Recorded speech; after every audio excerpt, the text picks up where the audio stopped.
Ishan, there's a lot of commentary about Xi moderating his positions on wolf warrior diplomacy, on opening up because of the manner in which China saw protests. The counter to that, the likes of Samir would say that this is just very temporary and only because of the protests and only because of the virus.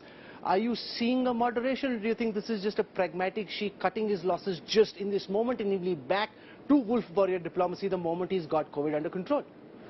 Well, I think certainly the imperatives of that come with opening up the economy and projecting a new China post-pandemic on the world stage means a recalibration. And during the pandemic, we saw a hardening of positions both in China but also certainly in the United States. And what's really struck me here in Davos is the gap between the Washington conversation on China and the Davos conversation on China. You know, here we're talking about the boon to the global economy. We're talking about prospects of 2023 where India is leading the G20 and we're going to see new forms of regional collaboration and evolution. Whereas in the US, the view on China remains incredibly hawkish. There's a bipartisan consensus in Washington that is uninterested in any narrative about China opening up to the world. And whatever pivots and recalibrations you're seeing from Xi, I know there was a productive meeting between the Americans and Chinese not long ago. You're going to see a visit from Blinken to China soon. But at the same time, I think it's very hard to really give the Chinese that much credit when we've seen such a tremendous geopolitical polarization unfurl. When an American delegation visited Taiwan, Gideon, we saw the PLN enforce a very strict naval blockade of the Taiwan Straits. There's been a lot of talk about whether Xi intends to make a go for Taiwan in this presidency, or whether COVID and the slowdown has pushed any Chinese plans to take over Taiwan out into an indefinite future. What's your sense?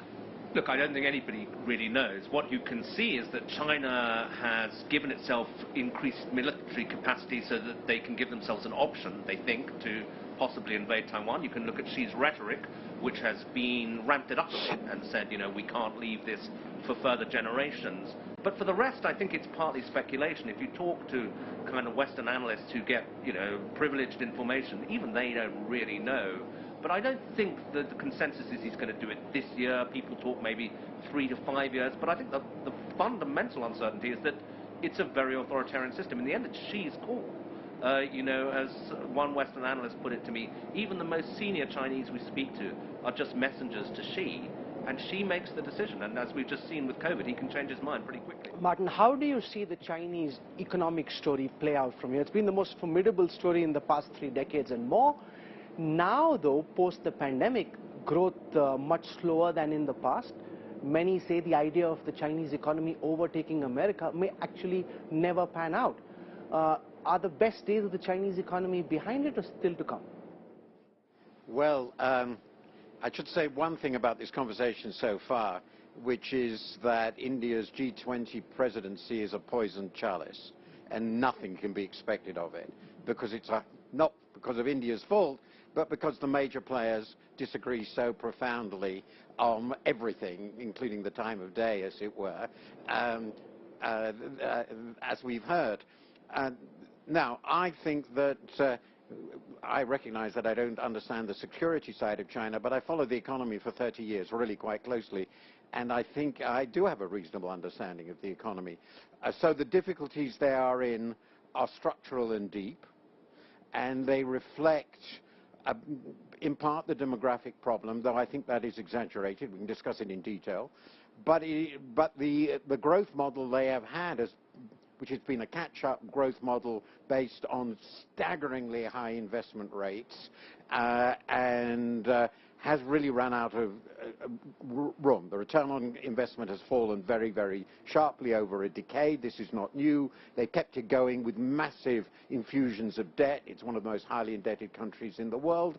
It is increasingly being cut off from important technologies from the rest of the world because of US paranoia.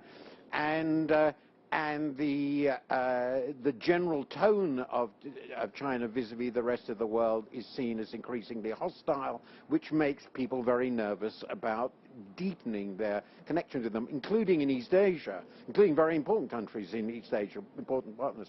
All this suggests to me that Chinese growth they will be lucky to do better than 3% or so over the next decade. 3.5%. That's still probably faster than the US, so I think growth will catch up, will continue to occur, but the sort of growth we saw in China up to the financial crisis, up to 2012 actually, is not going to recur. To what extent do you think, Martin, India is poised to benefit from China's troubles? India is trying very hard through production-linked incentives, through the idea of an Atmanirbhar, self-reliant India to attract international MNCs as they look to diversify their supply chains out of China, partly.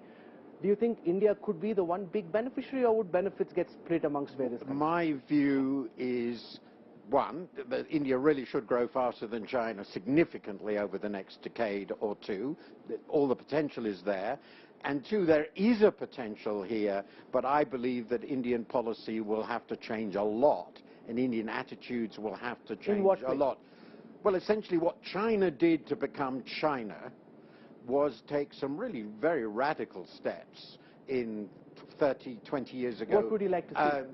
Open up the economy, open it to trade, invest massively, just gigantically in trade-oriented infrastructure, provide a very, very comfortable home for MNCs like Apple and so forth to make it the main production base, welcome them, have the most efficient, incredibly efficient support for them.